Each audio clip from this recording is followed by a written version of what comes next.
Hello and welcome to a discussion, or a reply if you will, to Siu's recent video, EU4 Guide Why Cavalry Isn't Bad. So, at the risk of being terse, to summarise Siu's findings, it is that on an equal cost basis, which is to say an army that costs the same amount to build and maintain, that a mixed composition, which is one that uses both cavalry and infantry, until the point that it reaches full combat width, so for any army smaller than full combat width for the mixed composition, when contesting against a pure infantry composition of the same cost, that it will always lose up until it reaches full combat width. And this is pretty obvious because the pure infantry composition is going to outflank the one that has some cav mixed in. However, his claim is that once the full combat width is reached, then on an equal cost basis, once again, that the mixed composition actually starts beating the pure infantry composition. And I have one very specific, two kind of objections to the way he conducted this testing that I think we will discuss and sort of see how that assumption is not very helpful and how it influences the results. So we jump into EU4, and we've set up a situation very much like his, in which there is two armies, one that is full combat width and has a mixed composition, and one that is the equivalent cost army but pure infantry. They all have, both people in the war have the same morale and professionalism and tradition and so forth and so on, so that should all be fair and equal. There's no terrain bonuses, there's no generals, there's no national ideas or traditions that influence anything here. We also set the dice rolls to the same, and we're going to discuss two things. First is what dice roll setting he used. So he used 0. Now you might think that as long as the dice rolls are the same on both sides all the time, it doesn't change the outcome. Well, that's just wrong, which we're going to see in a sec. But it also has another thing. Now, combat should start on the 11th, and then based on the records that I kept before, so we'll jump back over into Excel, we think that when the fixed dice value is 0, combat should end on December 20th, and the cavalry should win. So let's remember and watch. Wait for the 20th of next month, and the cavalry should win.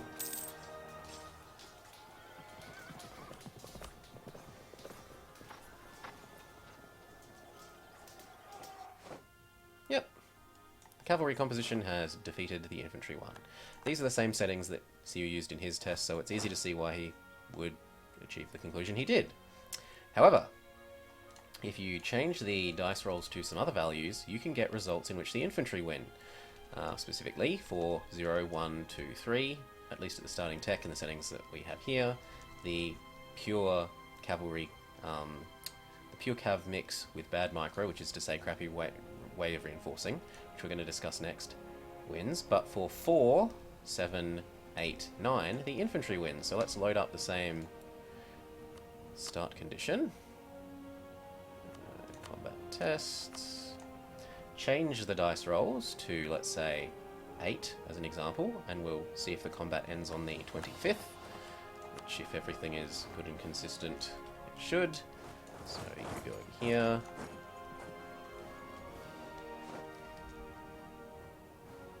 And with the infantry winning.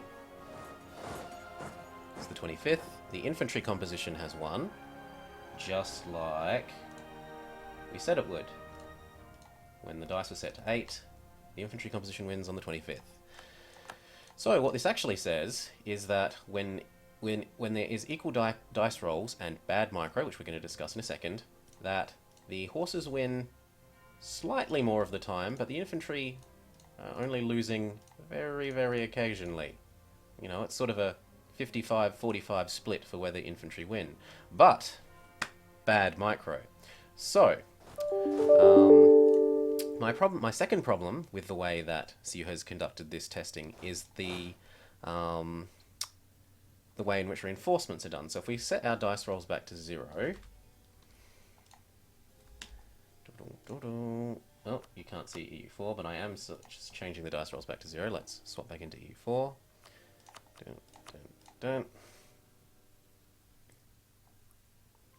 And now we're going to discuss morale loss and reinforcements. So, the way he conducted the tests was that he just lets the full stack exist and exist in combat for the full duration.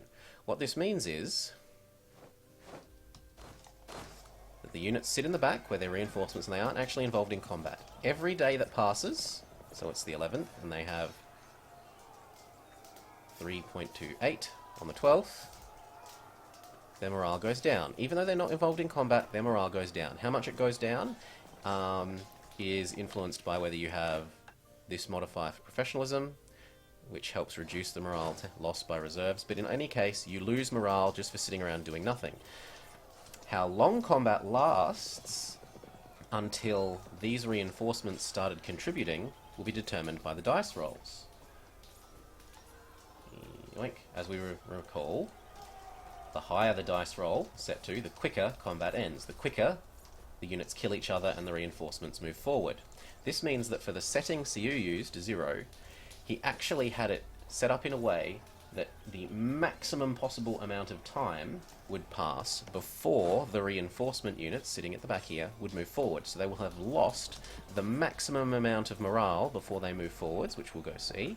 We think that it should be on about the 19th of next month.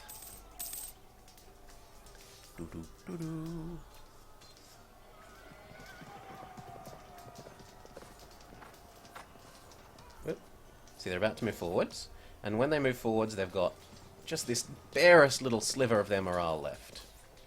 And this is what we're going to call bad micro in our other... Yeah, we're going to call this when you use bad micro. However, if you're playing well, if you're a good player, if you're going to micro properly, what you will actually do is not have your stack as a single stack, but rather reinforce it partway through the battle. That way, those units, the reinforcement units, aren't suffering morale loss the whole time. So let's tag over into Poland.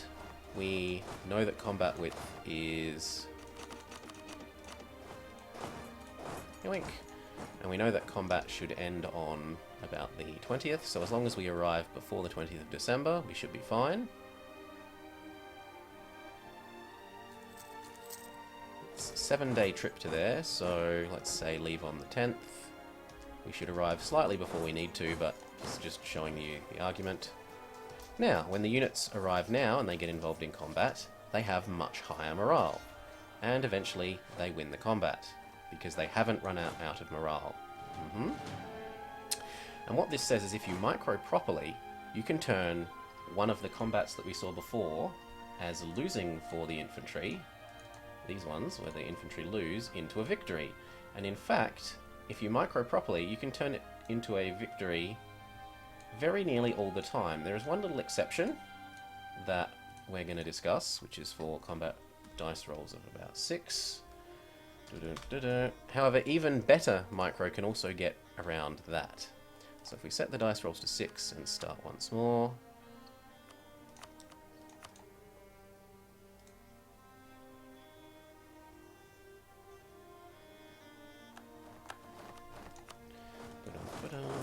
Tag into Poland, separate off the reinforcement stack.